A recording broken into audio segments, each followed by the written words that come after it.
යාළුවනේ ඔයාලට අපි අද ගොඩාක් වැදගත් ස්ථානයක වීඩියෝ එකක් අරන් ආවා. අද අපි යන තැන ඉතා විශාල ඓතිහාසික වටිනාකමක් ඇති තැනක්.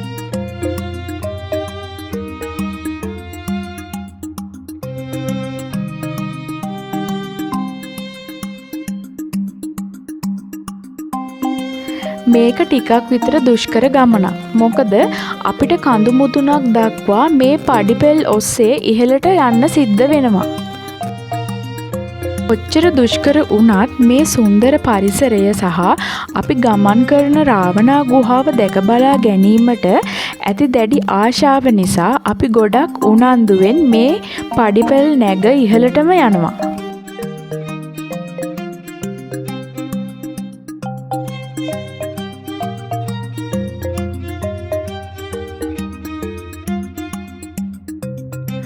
පුරාවිද්‍යා දෙපාර්තමේන්තුව යටතේ සංරක්ෂණය වන මෙම පෞරාණික වටිනාකමක් සහිත භූමිය පුරාවිද්‍යා දෙපාර්තමේන්තුවේ දැඩි අධීක්ෂණය ඔස්සේ සංරක්ෂණය වෙනවා.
ඔන්න දැන් අපි ටිකෙන් ටික ඉහළටම ආවා. ලස්සන පරිසරය එක්ක අපිට රාවණා ගුහාව දැක බලා ගන්න තව පොඩි දුරක් තමයි යන්න තියෙන්නේ.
ඔයාලට දැන් පේනවා නේද ඉහලින් රාවණාලෙන දිස්වෙන ආකාරය?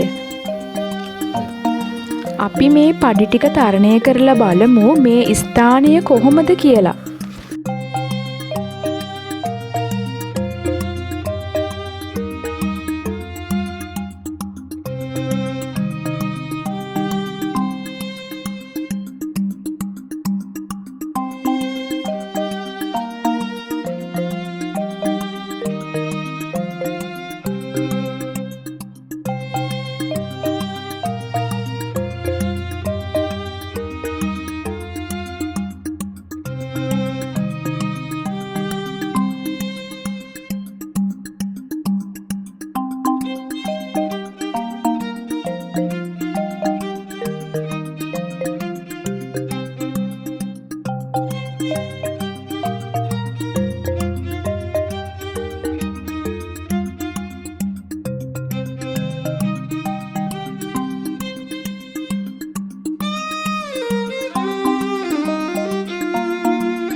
ඔන්න දැන් අපි ටිකෙන් ටික රාවණාලෙන ඇතුළටම ආවා.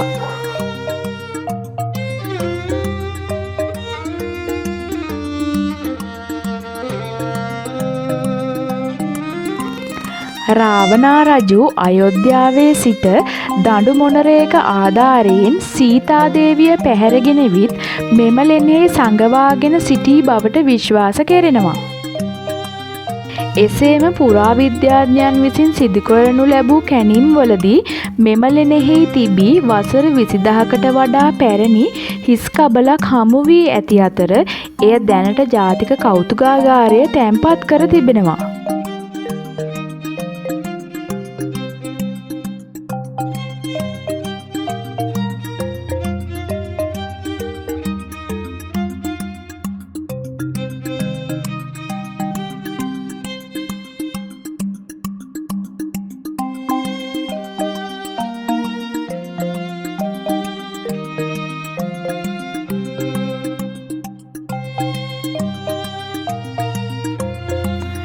මෙම ලෙනෙහි උමන් මාර්ග 3ක් පිහිටා ඇති අතර එක් උමගක් දෝව රජමහා විහාරයේ වෙතද අනික් උමගය රාවණා දියඇල්ල වෙතද දිගෙන් වැඩිම උමගය නුවරඑළිය දක්වා විහිදී ඇති බව පුරාවෘතවල සඳහන් වෙනවා. පුරාවිද්‍යාත්මක වටිනාකමකින් යුතු මෙම ඓතිහාසික ලෙන ආශ්‍රිත පරිසරය සුරැකීමට අපි හැමෝගේම වගකීමක් හා යුතුකමක් වන අතර ඉතා දුර්ලභ ගණයේ ඖෂධ ශාකවලින් අනූන වූ පරිසර පද්ධතියකින් මෙය සමන්විත වන බවට සඳහන් වේ.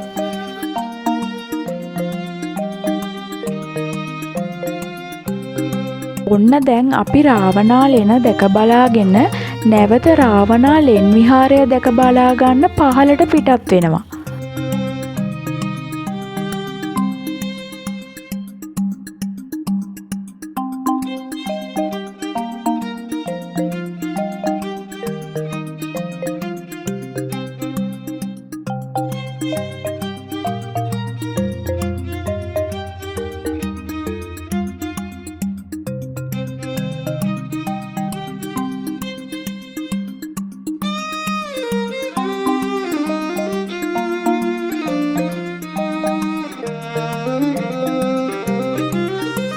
දැන් අපි මේ යන්නේ පෞරාණික වටිනාකමක් ඇති රාවණා ලෙන් විහාරය දැක බලාගෙන වැඳ පුදා ගන්න.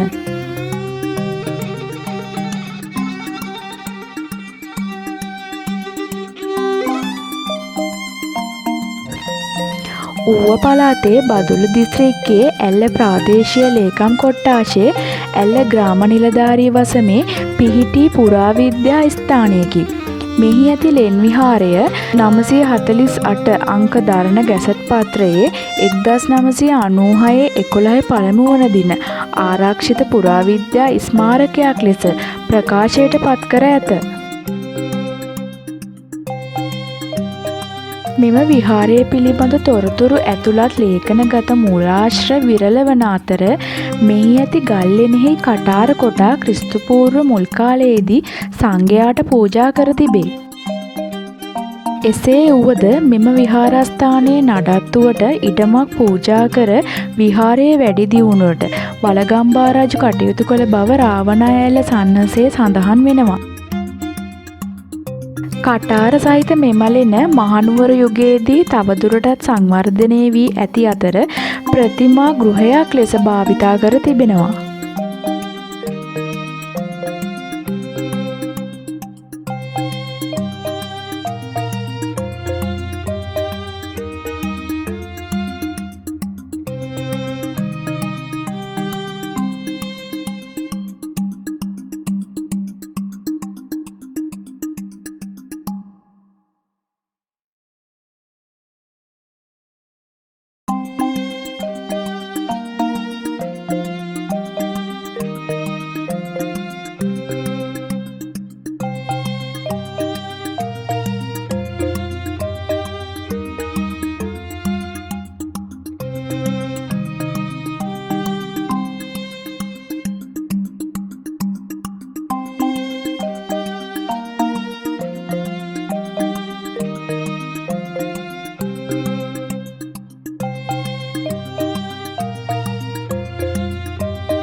දෙන අභ්‍යන්තරයේ චිත්‍රමූර්ති සහිත මකර තොරණක් හා වියන් සිතුවමින් අලංකාර කර ඇත්තේ මහනුවර සම්ප්‍රදායේ නිර්මාණ ලක්ෂණ විදහා දක්වමින්ය.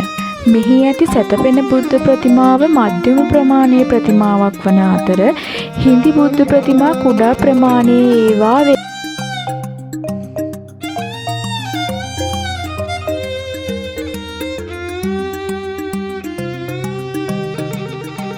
ලෙනෙහි වියන්තලය නෙළුම් මල් සිතුවමින් අලංකාර වී ඇති අතර සැතපෙන බුද්ධ ප්‍රතිමාවට ඉහළින් ජාමතික හැඩතලවලින් යුක්ත සිතුවම් නිර්මාණය කර ඇති ආකාරය දක්නට ලැබේ.